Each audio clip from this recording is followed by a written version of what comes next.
I grew up believing that once you found the right woman, you held on. You didn't let the storms push you apart. You repaired the roof. Tightened the hinges. Dug your boots deeper in the mud. For a long time, I thought I'd done just that with Emily. She wasn't always like this. There was a time when she laughed so hard her drink would spill, when her idea of a date night was 2 beers and a campfire. She loved the lake. We used to take the old canoe out at sunset, our legs dangling in the warm water, watching the ripples shimmer like gold. But somewhere between getting married and hitting our mid-30s, something shifted in her. Maybe it was the routine. Maybe it was the fact that I wasn't as exciting as I used to be. I worked long hours for the county road crew. Came home dusty, tired, and smelling of asphalt. She, on the other hand, had started wearing makeup again. Tight jeans. She joined a gym in town and started talking about feeling alive again. I should have seen it as a red flag. But I figured maybe she was just rediscovering herself. God knows marriage can put people to sleep. Then came the incident that cracked everything wide open. We have this old mobile home out by Lake Sandpiper. Belonged to my uncle, then got passed down to me when he died. It's run down, half swallowed by weeds, and missing half the siding. Still, the inside's dry, and the view is peaceful. A good place to fish or sit with a beer when you want to forget the world. I hadn't been there in months. One afternoon, I came home from work early. Emily's car wasn't in the driveway. Not unusual. She'd started taking long walks or going for drives, to clear her head. But her purse was gone. And so was her old red jacket, the one she always wore when she wanted to feel young and flirty. I didn't think much of it, until I passed by the window and saw our neighbor across the way. A skinny kid named Jeremy. 16. Maybe 17. He was headed down the hill on his bike, backpack slung over one shoulder. His eyes darted nervously toward our house, then away. And he was heading toward the lake. I didn't like the feeling that crept over me. It settled in my chest like old smoke. I grabbed my truck keys. It wasn't a long drive. Just dusty enough that your tires kicked up a cloud behind you. As I pulled up to the mobile home, I saw Emily's car parked crooked, like she'd pulled in fast. The rest of the scene hit me like a punch, the front door slightly ajar. A voice, hers, low and breathy, drifting out from inside. I didn't go in. I couldn't. I sat in the truck, heart pounding, while my hands gripped the wheel hard enough to leave marks. I didn't need to hear more. The truth slammed into me, sick and heavy. She was in there, with him. That night, I didn't say a word to her. She came home late, humming, acting casual, not a care in the world. When she saw me on the porch, she gave me a quick peck on the cheek and said something about picking up a few things at the store. I just nodded. But something in me had snapped. I wasn't going to yell. I wasn't going to confront her, not yet. Because now I had a different plan. The next morning, I got up before the sun. Not because I had work, this was my day off, but because I couldn't sleep. My thoughts had churned all night, my chest hollow with rage and something colder. Not sadness, exactly. Something worse. Clarity. Emily was cheating. I knew it now, even if I didn't have the kind of proof you could wave in someone's face. I knew her too well to mistake what I saw and heard. She wasn't picking wildflowers or listening to the wind by the lake. She was doing something else in that trailer. With a boy. Jeremy.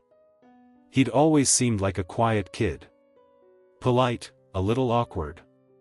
He lived next door with his grandma and spent most afternoons skateboarding alone or fiddling with his dirt bike in the yard.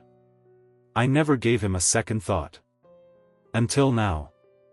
I brewed some coffee and sat by the window, watching the road. A plan had begun to form, not all at once but in slow pieces, like ice breaking on a river. If I rushed it, I'd just end up the fool. But if I waited, I could make it sting. Quietly. Permanently. By late morning, Emily walked into the kitchen in one of those little tank tops she used to only wear around the house. "You okay?" she asked. "You're quiet." I shrugged. "Didn't sleep much." She yawned and poured herself a cup of coffee. "You should have come to bed. Didn't want to wake you." She smiled, but it didn't reach her eyes. "I might go for a walk later. By the lake." "Of course you will." I forced a nod. "Take your time. I've got some errands to run anyway." She left an hour later. I waited 10 minutes, then grabbed my keys. I didn't go back to the mobile home. Not yet. I parked off a dirt trail about 50 yards away, high enough to see the edge of the clearing and the roof of the trailer, low enough to stay hidden by brush. From there, I waited. Sure enough, she arrived. I watched her step out of the car, look around like someone checking for witnesses, and then open the trailer door. Another 10 minutes passed before Jeremy came along, this time on foot. He wore a baseball cap and kept his head down as he approached. She opened the door for him like she'd been expecting him.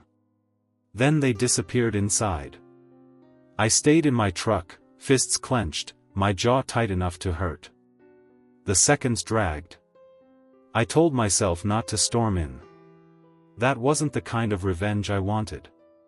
No, I wanted something deeper. Something she wouldn't see coming. That night, I started putting my plan together. I began by fixing up the mobile home. Not to be kind, not to help her. But because I knew the place better than anyone, and I could use it. I worked on the lock, added a motion sensor near the back window, and checked the vent covers. I even hid a small battery-powered recorder beneath the couch cushions. Not video, just sound. But it would be enough. I did it all without her noticing. When she asked where I'd been, I told her I was thinking of selling the trailer. She just nodded, like it didn't matter. Like she didn't think I had it in me to do anything. Let her think that. Let her believe I was still the same old quiet guy she used to love. The one who patched the roof and brought her coffee and said, "I love you," even when she stopped saying it back. Let her think I didn't know. Because I did. And soon, I'd make sure she understood just how much. The recorder I left under the couch cushion was a cheap little thing, no bigger than a wallet, but it had one job: capture the truth. Emily was predictable now. Tuesdays and Thursdays, always around noon, she made her excuses. Grocery run. Library. Long walks.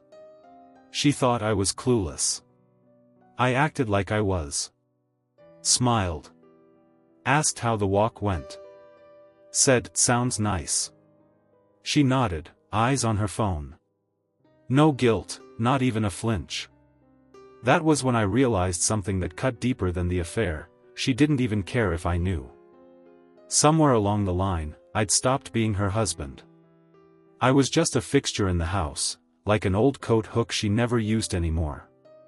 The recorder told me what I already knew, but hearing it, that did something to me. The first tape played through my truck speakers one evening after she went to bed. I sat parked at the edge of the lake, windows cracked, listening to her voice. Soft. Playful. Manipulative. Her tone shifted when she spoke to Jeremy, like she was talking to a pet or a child she was trying to coax into something. Her words were syrupy, but soaked in rot.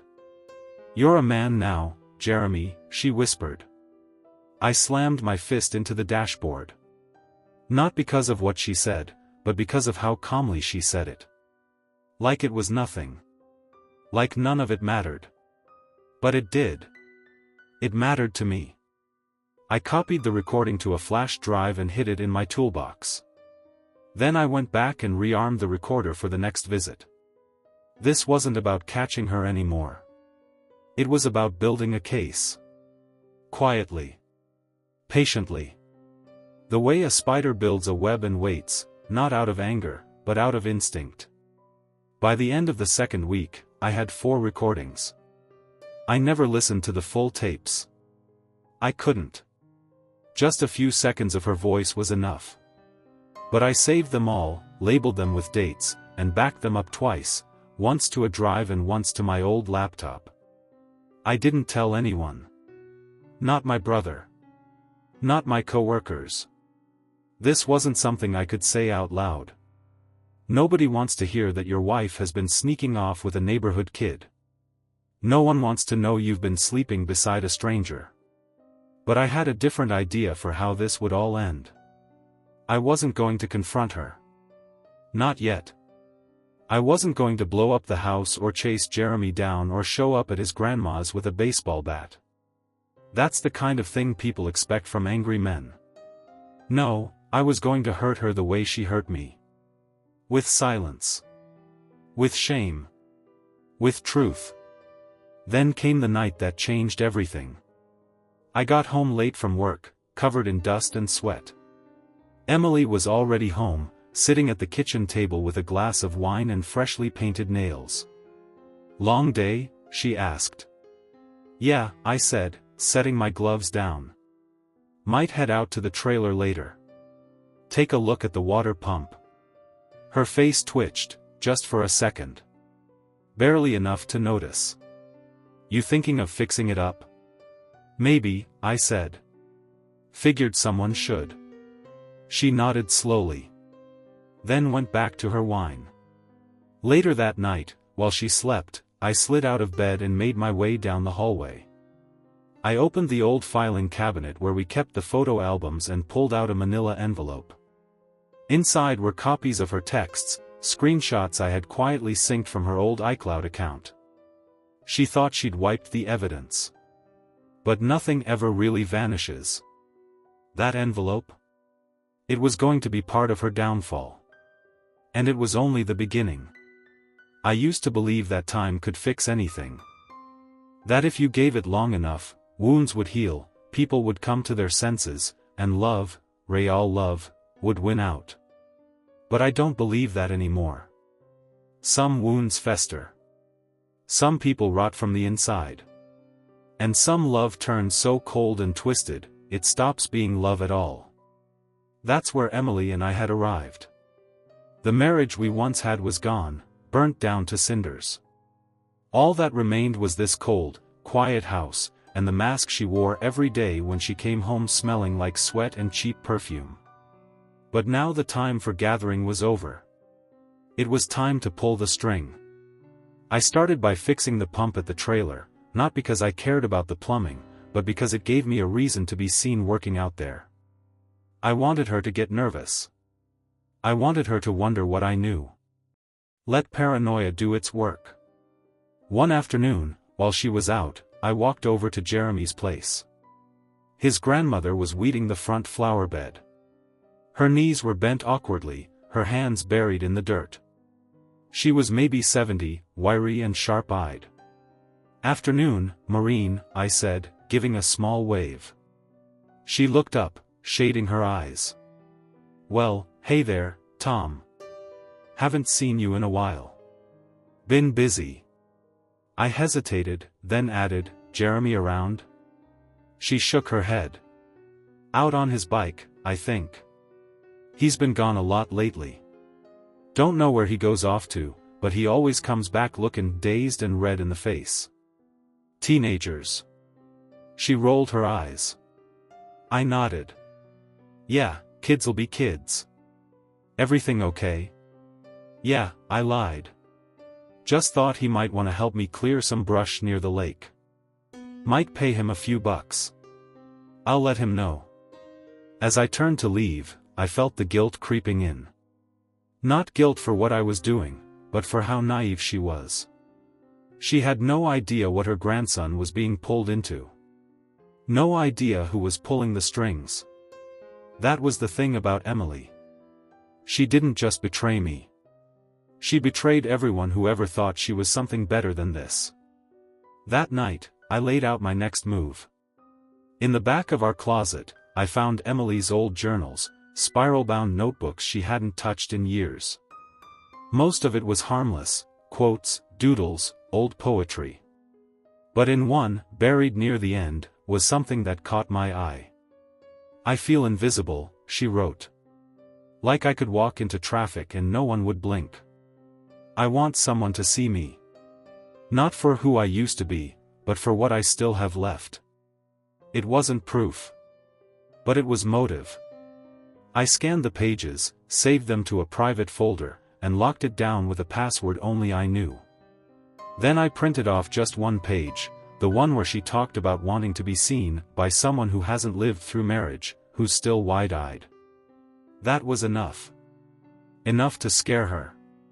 Enough to remind her that I wasn't asleep at the wheel anymore. The next day, I left the printed page on her car dashboard. Just the page. No note. No explanation. That evening, she didn't speak a word to me. Not at dinner. Not before bed.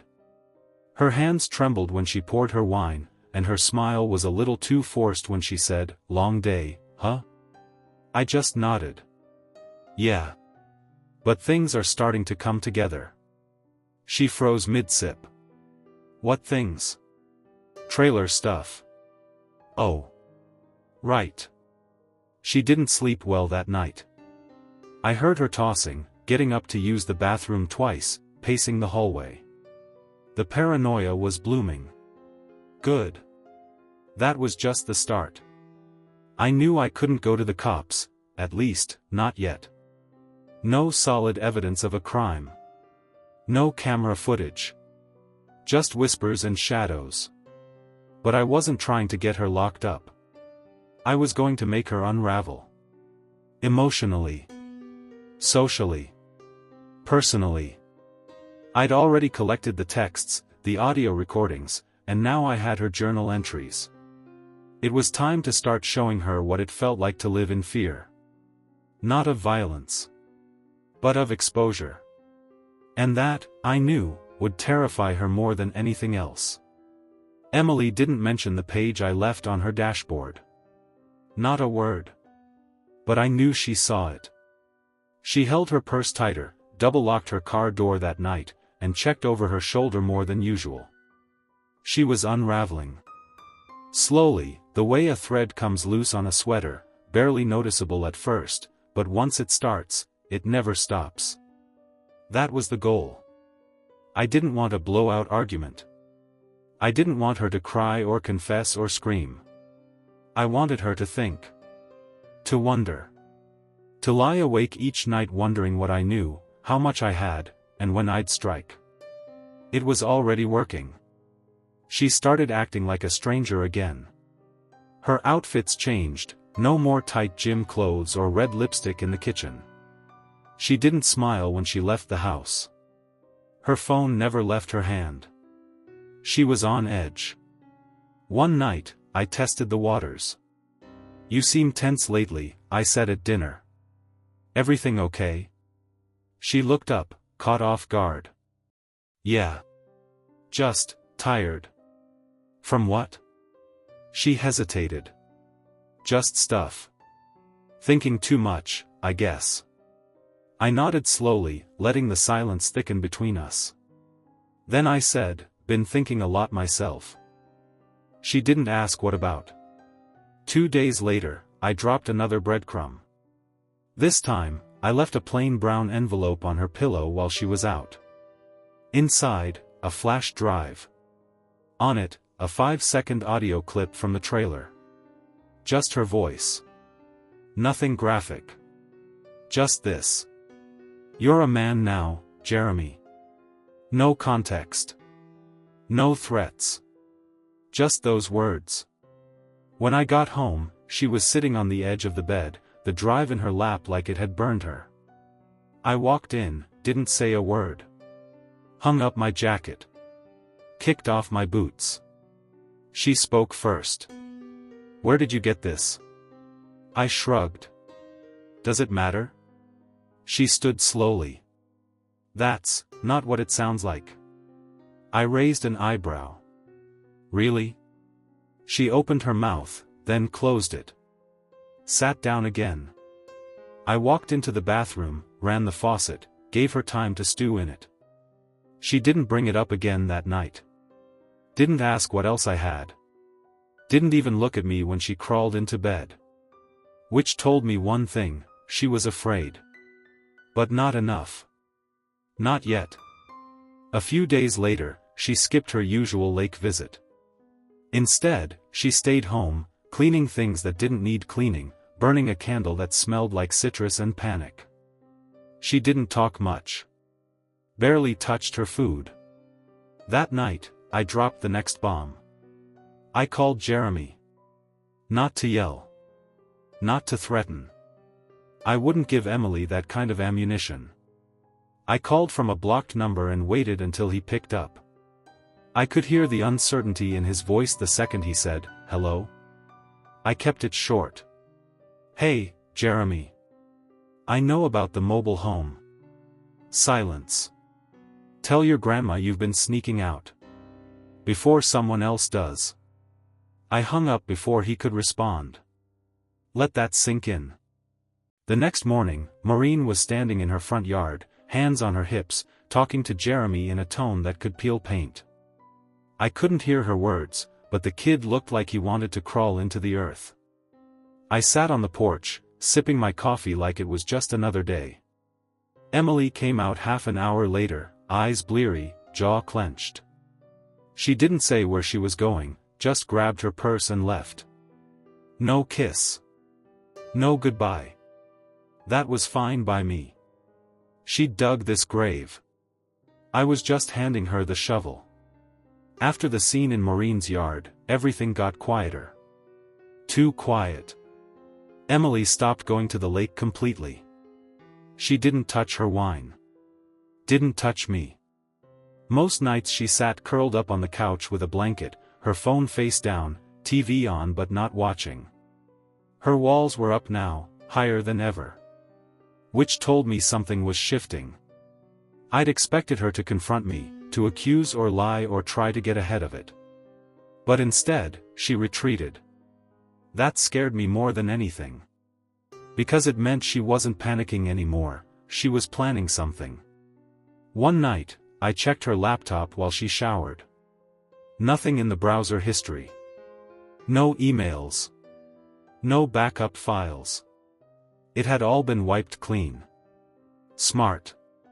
But too late. I already had what I needed. I was getting close to the endgame, and then something happened I didn't expect. It came in the mail. A plain white envelope, no return address. Handwritten. My name on the front in neat blue ink. I opened it at the kitchen table, expecting maybe a warning from Jeremy's grandmother. A threat. A note from a lawyer. But it wasn't that. It was a letter. From Emily. And it wasn't for me. Not really. It was written to someone else, someone unnamed. Maybe Jeremy, maybe someone before him. I wasn't sure. But the words hit harder than I was prepared for. I know I'm not good. I know I'm broken. I never wanted to be this way. But sometimes, when you're in a cage long enough, you forget what freedom feels like. And then someone comes along and says your name like it means something again. That's all it takes. Just once. One name. One look. One wrong move. The letter wasn't full of love or apology, it was a confession. She didn't mail it. She didn't burn it. She hid it, in a book tucked deep inside the linen closet. Somehow, the envelope had slipped out.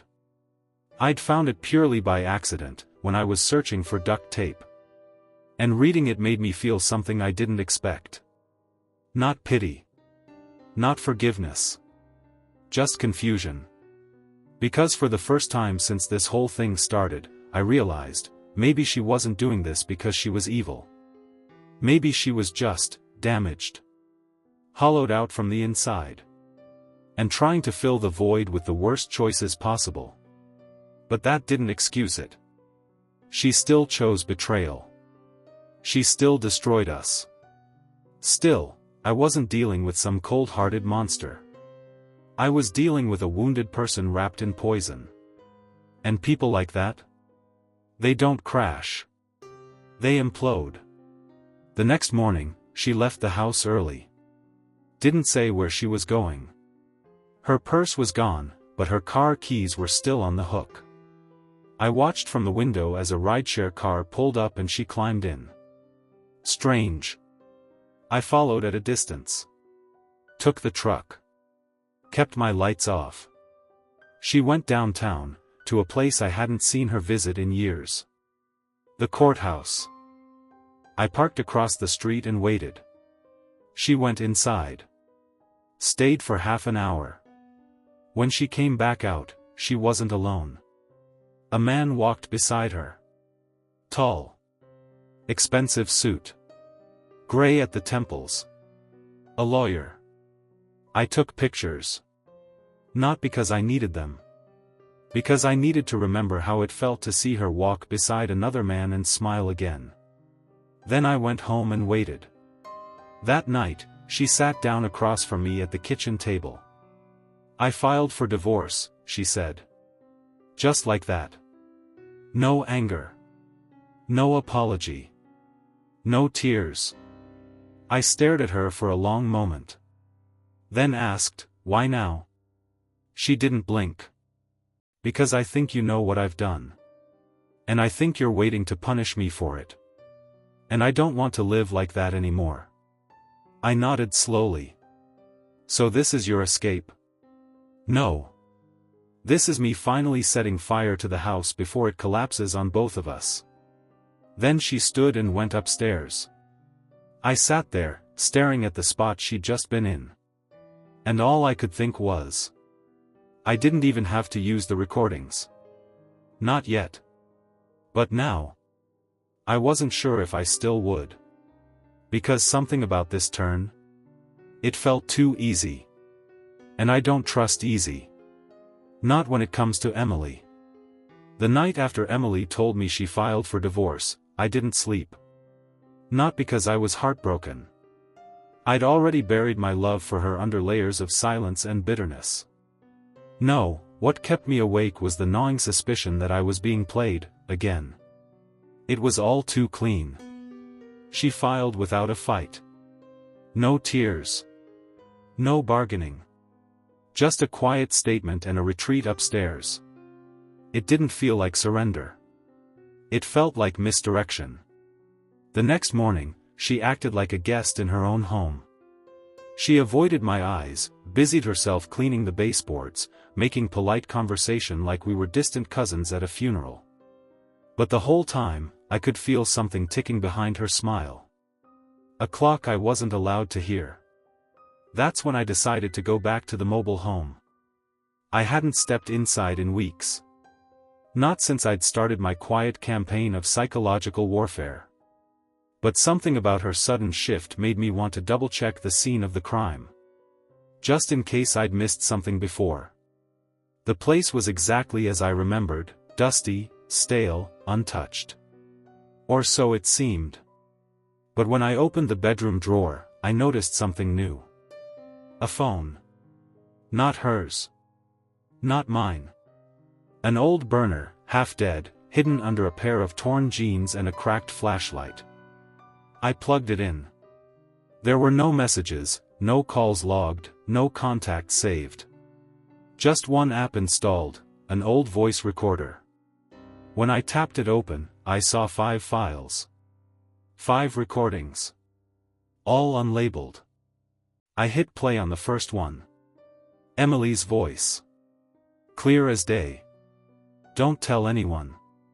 If he ever finds out, just say it was a game, okay? A fantasy. You were curious. That's all.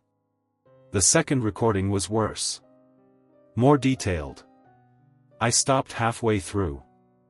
I didn't need to hear more. This wasn't just about an affair. She'd been recording herself, with him, not as keepsakes, but for protection. Leverage. If I ever came after her, she'd flip the narrative. Paint him as a victim. Paint herself as mentally unstable. Say it was all a mistake, a breakdown, a cry for help. She'd admit to something small to cover up something huge. And now that I'd scared her, she was preparing to make me the villain. She wasn't retreating.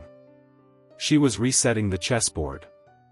That night, she cooked dinner. Roast chicken. Garlic mashed potatoes. Her specialty. She hadn't cooked for us in months. Figured it was a good time to be civil, she said, setting the table. While we still live under the same roof. I sat down, folded my hands.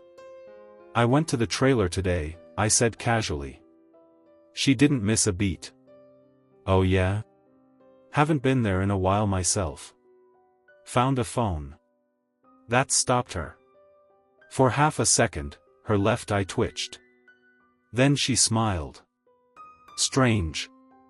Must have been Jeremy's. Nope, I said, leaning back. Too many recordings of you. Her fork clattered against the plate. I leaned forward. You were going to use them, weren't you? If I ever exposed you. You were going to flip the whole thing. She didn't deny it. Instead, she whispered, you were never going to stop. And I said, I was going to stop. After the divorce. But now? Now everything had changed again. I didn't sleep that night either. But she did. Which was her mistake. Around 2 a.m., I crept downstairs. Took the flash drive. Copied the recordings from the burner phone onto it. Labeled them all by date. Added a copy of her journal entry, the one where she talked about needing to feel seen. Then I wrote a letter. To the person this ends up with. This isn't a smear campaign. It's evidence. I didn't want it to come to this. But if something happens to me, if I disappear, if I'm arrested, if I'm found hanging from a tree, please know this was her endgame. Not mine. She seduced a minor. She manipulated him. And when I started asking questions, she built a backup plan to destroy my life instead. I'm not perfect. But I'm not the monster here. I sealed the letter and the drive in an envelope and mailed it to someone I trusted. Someone Emily didn't even know I still spoke to. Then I came back inside, sat in the dark kitchen, and waited for morning. Because this story was far from over. And now? Now, I was playing for keeps. The day the letter and the recordings left my hands, everything shifted. I knew Emily would feel it the moment the mailman dropped them into a trusted pair of hands, someone outside our twisted little world, someone with no reason to protect her. That morning, the air was heavy. Thick with anticipation, like the calm before a thunderstorm. Emily tried to act normal. She sat across from me at breakfast, flipping a pancake with a practiced smile, but I caught the way her fingers trembled, just slightly. The first call came late afternoon. A number I didn't recognize. I answered without hesitation. Is this him? The voice was cold, professional. This is Detective Harper with the County Sheriff's Office. We need to talk about the mobile home, and your wife. My heart hammered, but I kept my voice steady. I'm listening. She told me they'd received an anonymous package. That evidence was being reviewed. That Emily might be facing serious charges if it all checked out. I hung up. Emily came home hours later, the house colder than usual. Her eyes were wild, desperate. Who did this? She demanded. I looked her dead in the eye. Someone who's tired of being lied to. The next days were a blur. Detectives showed up at the lake, at the mobile home. Jeremy was questioned. His grandmother was questioned. And Emily? She disappeared. I found out later she'd left town, packed a bag, and fled to a friend's place a few hours away. I didn't chase her. Not yet. Because as much as I wanted to feel relief, I felt something else, emptiness. Our marriage was a wreck, broken beyond repair. But the real shock came when I got a call from Jeremy. "I want to talk," he said. Turns out, the boy was scared too.